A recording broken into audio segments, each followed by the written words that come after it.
Friends, welcome to SMS cook and tech சேனலில் சுவையான mutton குழம்பு எப்படி செய்கிறதுன்னு பார்க்கலாம். எங்களோட சேனலை ஃபஸ்ட் டைம் பார்க்குறவங்களா இருந்தால் மறக்காமல் சப்ஸ்கிரைப் பண்ணுங்கள்.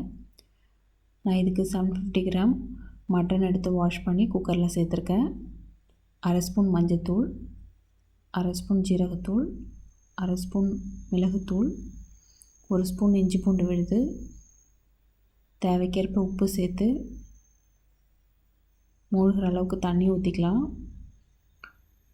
நம்ம மட்டன் ஓப்பன் பாட்டில் வச்சு வேக வைக்கும்போது 1/2 அன் ஹவருக்கு மேலே ஆகும். குக்கரில் வச்சோன்னா 4 விசில் விட்டு எடுத்தால் போதும். மட்டன் வேகிறதுக்கு ரொம்ப டைம் எடுக்கும்.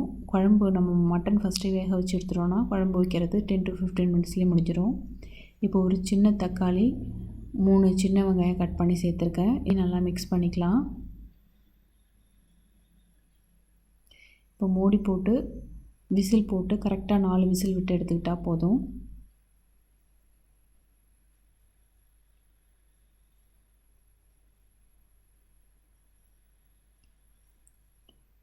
இப்போ ப்ரெஷர் அடங்கினதுக்கப்புறம் விசில் எடுத்துகிட்டு ஓப்பன் பண்ணியாச்சு. நல்லா மட்டன் வெந்திருக்கு. அதை எடுத்து வச்சுக்கலாம். இப்போ ஒரு ஃப்ரை பேனில் 15 காஞ்ச மிளகாய், ஒரு கொத்து கருவேப்பிலை சேர்த்துருக்கேன். கருவேப்பிலை ஆப்ஷனல். காரமும் மிதமான காரமாக இருக்கும். உங்களுக்கு காரம் தேவைன்னா இன்னும் கூடுதலாக 5 மிளகாய் சேர்த்துக்கலாம். மல்லி 5 ஸ்பூன் சேர்க்குறேன்.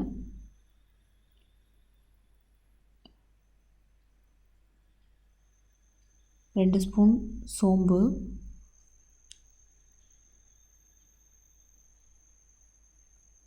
ஒரு ஸ்பூன் சீரகம், ஒரு ஸ்பூன் மிளகு.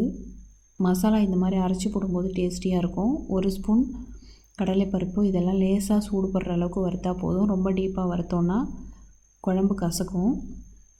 2 கைப்பிடி அளவுக்கு தேங்காய் சில்லு சேர்த்துருக்கேன்.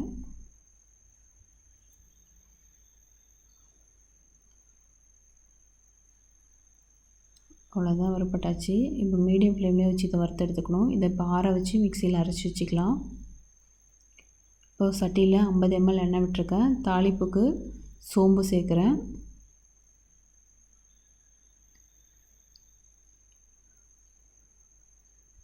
மட்டனுக்கு நிறைய வெங்காயம் போடும்போது நல்லாயிருக்கும் குழம்புக்கு. நான் 1/2 கிலோ சின்ன வெங்காயம் சேர்த்துருக்கேன். கூடவே ஒரு கொத்து கருவேப்பிலையும் சேர்த்து இதை நல்லா வதக்கிக்கலாம்.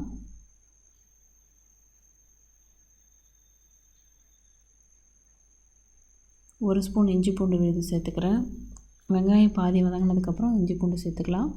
ஒரு கைப்பிடி அளவு கொத்தமல்லி இலைகளையும் சேர்த்து நல்லா வதக்கிக்கலாம்.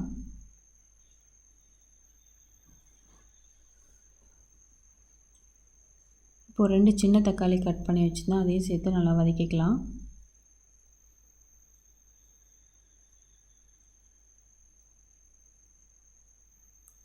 இந்த வெங்காயம் தக்காளி தேவையான உப்பு மட்டும் சேர்த்து நல்லா வதக்கிக்கலாம்.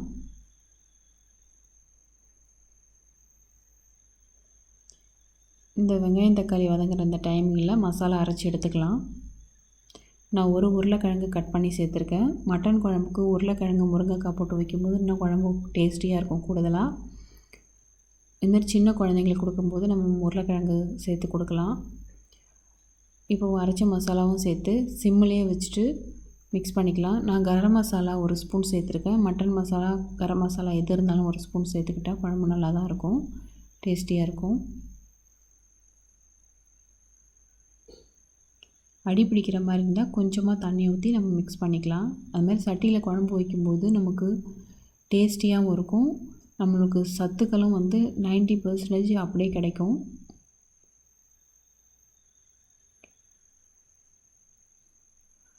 இப்போ மட்டன்லாம் சேர்த்துட்டு இதையும் மிக்ஸ் பண்ணிக்கலாம். மசாலாவோட சேரட்டும்.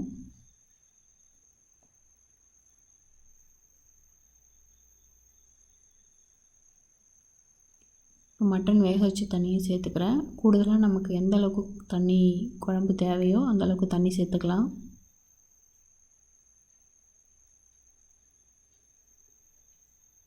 ஓவராலாக நான் இப்போ எடுத்த மசாலா 1 கிலோவுக்கு எடுத்து அரைச்சிருக்கேன்.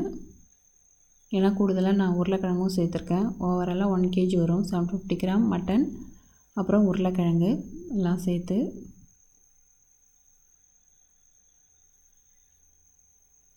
ஒரு 10 மினிட்ஸ் நம்ம ஓப்பன் பண்ணி வச்சு நல்லா கொதிக்க வச்சா போதும் குழம்ப.